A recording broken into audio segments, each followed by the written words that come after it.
Welcome all.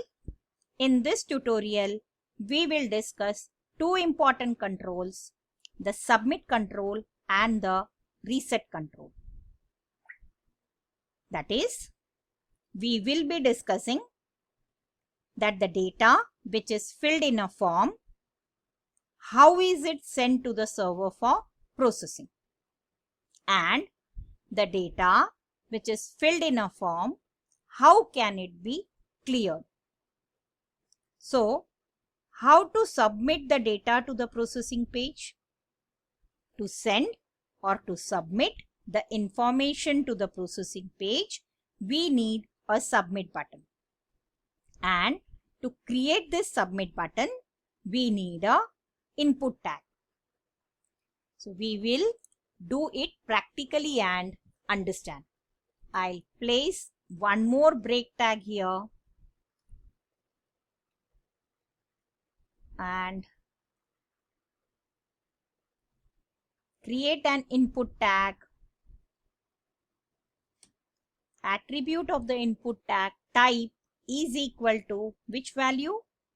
The type attributes submit value.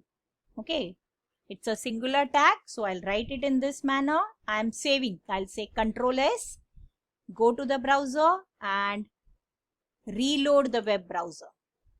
Observe the browser. The browser will create a button. This is a submit button with the text as submit query. Correct? Now, what will this button do? When a user clicks on this button, all the information which is filled in these controls, all the information which is filled in these controls will be sent to the server for processing. Right? So let us fill. I'm filling here some information. I'll fill my name. I'll write some password. I'll click on female, say no to physically challenged. I'll select what? Java, and I'll select C#. Professional qualification PhD, and I'll write here my address and click on submit. Observe. I'll maximize this and show you. Not for this site. Okay, I'll just increase the size of this and show you. Size of the browser. Observe. What happened? Is the information sent to the server for processing? Did you see any page which is processing our data? No. Why? Think for a moment. Why? Chalo, let us observe the code. Observe the code carefully. Anywhere in this code, did we mention? Anywhere in this particular code, anywhere in the code, did we mention that which page is going to process our data or who will process our data? Did we mention anywhere in this code? No. Correct? So who will process our data? We all know HTML cannot process our data, right? The limitations of HTML are it can create attractive web pages for us, but it cannot do simple calculations like 1 plus 1 is equal to 2. It cannot even display today's date. It cannot even trace out errors for us, right? These were the limitations of HTML. Then can HTML process our forms data? No. Then who will process the data which is filled in a form? So it is very clear, some other scripting language or some other programming language will be embedded in the HTML code which will process the forms data, right? So which page? It can be some PHP file, it can be an ASP.NET file, or it can be a JavaScript code, correct? We have learned some basics of JavaScript, but we do not know how to process the forms data. Okay, this tutorial we will not learn form processing, but at least we will learn how to send the data to some other page for processing. And to send data to a particular page, we need to introduce two more attributes in the form tag called as method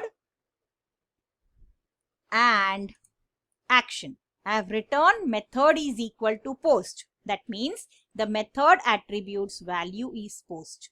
It has two values, get and post. I'll explain in the next tutorial in detail. Action. Now what is action? Action is equal to, now this action attribute. Okay, this action attribute will decide which page will process our forms data. Okay, so which page? I'll just write some page name. I'll say process.html. I'll say Control S. Go back to the code and reload the browser. Enter my name here. Enter something here. Click on female. Physically challenged, no. I'll select C, C++ and JavaScript. Okay. And postgraduate. I'll enter my address here. Boisa. I'll say submit query. Observe the screen carefully. Especially observe the address bar. The address bar is now reading process.html. Correct? The address bar is reading process.html. Where is process.html saved? It is saved in a folder called as HTML forms. Where is HTML forms? It is on the desktop. And where is desktop? In this computer's C drive. Okay. I'll say do not save my password. I'll just go back. Please observe the address bar again. It says forms.html, which is saved in HTML forms, which is on the desktop. That means both my files, forms.html and process.html, both the files are saved in the same folder. Correct? And there is something else here. Okay, if I maximize, you can see. Please observe the address bar. You can see a query string here. Right? What is a query string? See, from here, whatever you see, this is called as a query string. A query string is made up of a combination of key pairs. What is a key pair? A key pair has a name. A key pair has a name and value. Name and value. Name and value, and each name and value is separated by an ampersand. I'll explain this in detail in the next tutorial. Right now, let us understand the submit button. Okay, now if you have observed, when I enter something and I click on submit, it is sent to a page called as process.html. Right? Now this is the page called as process. I have created a page. I'll just show you. I have created a page called as process.html. I'll show you the code for it. See, this is a notepad which is named as process.html. And what have I done in the notepad? Nothing. I've only returned the HTML structure. And between the H2 and the H2 close, I will write here, this is my processing page. I created this page so that I don't waste time. Okay. I'll save this, close this, open the notepad, save again and reload the web browser. Cancel. I'll go back. See, I'll change the data filled in. I'll click here, submit query, and look, my data is sent to a processing page, right? But is this page processing? No, because it is an HTML page and it is not carrying any other data. This HTML page is not carrying any JavaScript code or PHP file which will process our forms data. I am just trying to explain you that the data which is filled in these controls should be sent to a particular file or a particular page which will process the forms data. Okay, for this tutorial, at least understand this much. I'll go back to the notepad, scroll down. I've written here input type is equal to submit. I and the text gets displayed here as submit query, but I don't want the text as submit query. So I'll write here value is equal to, I'll add the value attribute, and the text what you want to display on that particular control, you can put it here. So what I want it as send data, okay, and inverted comma close, control S, and observe. Okay, now the control is called as send data. Understanding? Okay, I'll go back. I hope the submit button or the submit control is clear. If not, you can tell me, I'll explain it again. I'll create the next control called as reset. I'm making it faster because it is an easy control. I'll say input type is equal to reset, save and reload. Observe, the browser displayed a reset button, right? And the text on that button is also reset. I don't want it as reset. What I want the value to be, I want it as clear data. Okay. And control S, again reload the page. Observe, it is now reading clear data.